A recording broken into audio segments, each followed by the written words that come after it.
Hello student, welcome to our YouTube channel. दोस्तों, आज हम रीट मेंस परीक्षा में एक टॉपिक है भौतिक एवं रासायनिक परिवर्तन, उसके महत्वपूर्ण एमसीक्यू के माध्यम से इस टॉपिक को समझने का प्रयास करेंगे और थोड़ी सी देर में अच्छे से इसके कंसेप्ट को क्लियर करेंगे। तो जो भी स्टूडेंट रीट मेंस की तैयारी कर रहे हैं वो इस चैनल को जरूर सब्सक्राइब करें और अपने दोस्तों को जरूर शेयर करें और इस क्लास को पूरा एंड तक जरूर देखिए। चलिए हम शुरुआत करते हैं। क्वेश्चन नंबर 1 है, निम्नलिखित में से कौन सा भौतिक परिवर्तन है। देखिए, अगर हम बात करें भौतिक परिवर्तन की, तो भौतिक परिवर्तन में ऐसा परिवर्तन है जिसमें केवल अवस्था बदले या आकार बदले, या क्या बदले, आकार बदले, लेकिन रासायनिक अवस्था में चेंज नहीं होता, केमिकल चेंज नहीं होता, कोई नई चीज नहीं बनती, तो उसे हम क्या बोलते हैं, भौतिक परिवर्तन बोलते हैं। जैसे दूध का खट्टा बनना, तो दूध से क्या हो गया, खट्टा हो गया, मतलब या दही के रूप में परिवर्तित हो गया, तो एक नई चीज बनी है, तो ये क्या है, भौतिक परिवर्तन नहीं हो सकता। पानी का बर्फ में बदलना, तो पानी से बर्फ में बदला है तो इसका मतलब जमा है, अवस्था परिवर्तित हुई है लेकिन उसमें H2O के मॉलिक्यूल ही हैं, तो ये क्या है, भौतिक परिवर्तन है। लकड़ी का जलना, लकड़ी जल गई, राख बन गई, तो नई चीज बनी है, तो ये क्या है, रासायनिक परिवर्तन है। और लोहे का जंग लगना, तो लोहा जो था उस पर जंग लग गई तो नई चीज बनेगी जंग के रूप में, तो वह भी क्या है, रासायनिक परिवर्तन है। तो इसका राइट आंसर क्या हो जाएगा, बी। तो भौतिक परिवर्तन में क्या है, कोई नई चीज नहीं बनती है, जबकि रासायनिक परिवर्तन में नई चीज का निर्माण होता है। तो ये हम इस कंसेप्ट से आप याद रखेंगे। और देखिए, भौतिक परिवर्तन रिवर्सिबल होता है, मतलब उन्हें उसी अवस्था को प्राप्त किया जा सकता है, उसी पदार्थ को प्राप्त किया जा सकता है, लेकिन रासायनिक परिवर्तन में और नॉन रिवर्सिबल होता है, यानी उन्हें उस अवस्था को प्राप्त नहीं किया जा सकता। ये दो कंसेप्ट आप याद रखिए। जितने भी क्वेश्चन भौतिक एवं रासायनिक परिवर्तन से संबंधित है वो सारे के सारे सॉल्व हो जाएंगे। आगे हम क्वेश्चन के माध्यम से इन क्वेश्चनों को और समझेंगे। चलिए नेक्स्ट क्वेश्चन के बारे में बात करते हैं। रासायनिक परिवर्तन में क्या होता है, केवल रूप बदलता है, ये गलत है।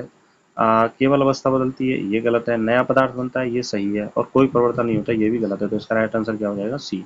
यानी रासायनिक परिवर्तन में हमेशा क्या होता है, नया पदार्थ बनता है। तो ये देखिए, कंसेप्ट के रूप में भी हमें याद हो गया और एक डेफिनेशन भी है रासायनिक परिवर्तन की। नेक्स्ट हम बात करें, निम्न में से कौन सा रासायनिक परिवर्तन है। कांच का टूटना, कांच का टूटना मतलब कांच टुकड़ों में चेंज हुआ है, अवस्था परिवर्तित हुई है, आकार परिवर्तित हुआ है, तो ये भौतिक परिवर्तन है। अच्छा, पानी का उबलना, पानी उबलकर वाष्प बनाया, H2O मॉलिक्यूल है, तो ये भी भौतिक परिवर्तन है, ये रासायनिक परिवर्तन नहीं हो सकता। कागज का जलना, कागज जलाए तो राख बनाए, राख बनाए तो नई चीज बनी है, तो ये क्या है, रासायनिक परिवर्तन है। बर्फ का पिघलना क्या है, भौतिक परिवर्तन है। तो इसका राइट आंसर क्या हो जाएगा, सी। राइट आंसर क्या रहेगा, सी। नेक्स्ट क्वेश्चन के बारे में बात करें, भौतिक परिवर्तन की विशेषता क्या है।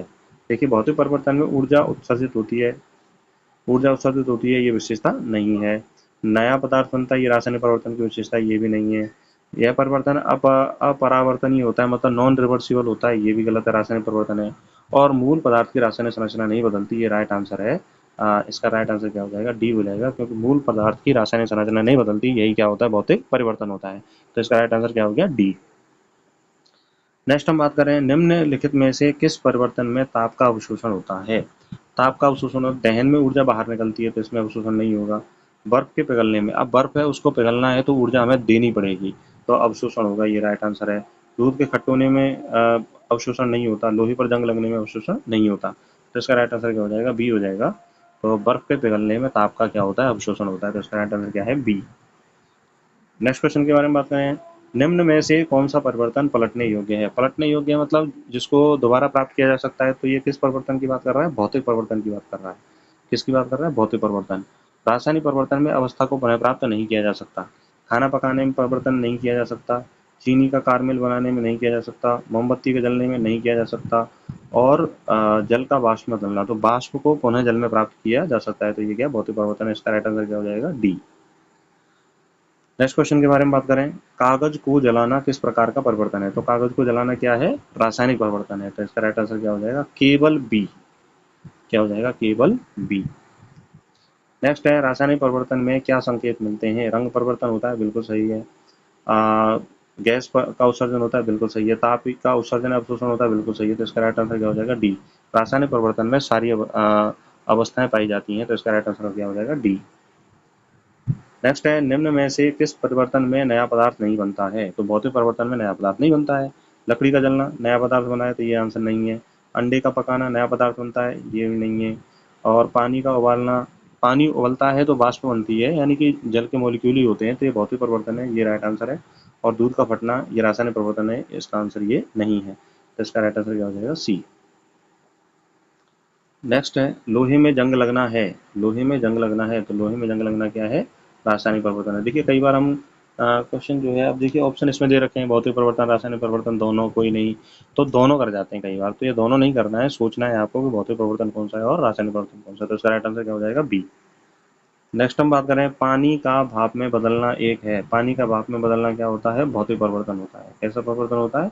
भौतिक परिवर्तन होता है। तो क्योंकि पुनः उसी अवस्था को प्राप्त किया जा सकता है, तो इसका राइट आंसर क्या हो जाएगा? बी। नेक्स्ट हम बात करें, खाना पकाने के दौरान परिवर्तन होता है। तो खाना पकाने के दौरान कौन सा परिवर्तन होता है? खाना पकाने के दौरान रासायनिक परिवर्तन होता है। कौन सा परिवर्तन होता है?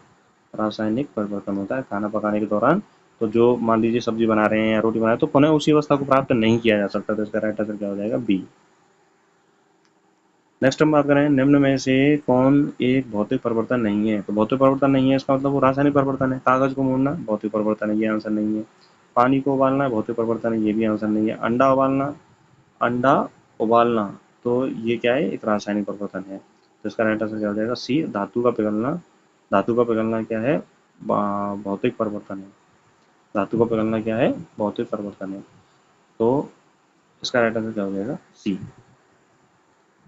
नेक्स्ट है, चीनी को पानी में घोलना। तो चीनी को पानी में घोलना क्या होता है? भौतिक परिवर्तन होता है, क्योंकि बाद में हम चीनी को पानी से क्या कर सकते हैं? पृथक्करण विधि के माध्यम से अलग कर सकते हैं। तो इसका राइट आंसर क्या हो जाएगा? ए।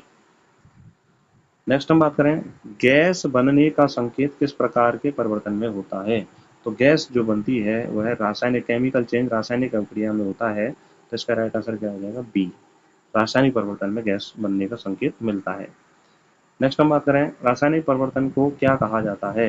रासायनिक परिवर्तन को नॉन रिवर्सिबल, अपरिवर्तनीय कहा जाता है। क्योंकि रिवर्सिबल जो होता है वो कौन सा परिवर्तन होता है? भौतिक परिवर्तन होता है।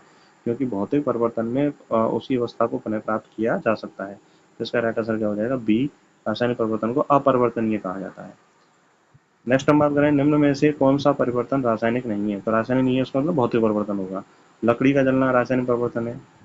अच्छा, भोजन का पचना रासायनिक परिवर्तन है। दही जमना ये रासायनिक परिवर्तन है। बर्फ का पिघलना भौतिक परिवर्तन है। इसका राइट आंसर क्या आ जाएगा? डी। नेक्स्ट हम बात करें, निम्न में से कौन एक रासायनिक परिवर्तन है? तो रासायनिक परिवर्तन, पत्तियों का झड़ना भौतिक परिवर्तन, पत्थर का गिरना भौतिक परिवर्तन, पत्तियों का पीला होना। अब देखिए पीला जो होगी पत्ती, वो रासायनिक संरचना में बदलाव के कारण पीली होगी। तो इसका राइट आंसर क्या हो जाएगा? सी। और पत्ती का गिरना क्या है? भौतिक परिवर्तन है। तो इसका राइट आंसर क्या होगा? सी होगा। नेक्स्ट हम बात करें, मोमबत्ती का जलना किस प्रकार का परिवर्तन है? तो मोमबत्ती का जलना भौतिक एवं रासायनिक दोनों प्रकार का परिवर्तन है। ये मोस्ट इंपोर्टेंट क्वेश्चन है परीक्षा की दृष्टि से। आरपीएससी तो बहुत पूछती है, राजस्थान बोर्ड भी बहुत पूछता है। तो इसका राइट आंसर क्या है? सी है। नेक्स्ट हम बात करें, निम्न में से कौन एक अस्थायी परिवर्तन है? यानी ऐसा परिवर्तन जो मतलब पुनः प्राप्त किया जा सकता है। तो अंडे का पकना ये स्थायी परिवर्तन है। दूध का फटना स्थायी परिवर्तन है। बर्फ का पिघलना अस्थायी है। जंग लगना स्थायी परिवर्तन है। तो इसका राइट आंसर क्या हो जाएगा? सी। तो दोस्तों इस तरह से हमने 20 क्वेश्चन के माध्यम से भौतिक एवं रासायनिक परिवर्तन को समझा। देखिए आपको ये कंसेप्ट का आइडिया लग गया होगा कि भौतिक परिवर्तन क्या होता है और रासायनिक परिवर्तन क्या होता है। आशा करता हूँ कि आपको ये क्लास समझ में आई होगी। आपको ये क्लास कैसी लगी कमेंट करके हमें जरूर बताएं। अगर आपकी कोई क्वेरी है तो कमेंट करके हमें पूछ सकते हो। और यदि आपको ये क्लास अच्छी लगी हो, रीट मेंस की, साइंस की आप तैयारी कर रहे हो, तो आप इस चैनल को जरूर सब्सक्राइब करें और अपने दोस्तों को जरूर शेयर करें। नमस्कार, धन्यवाद।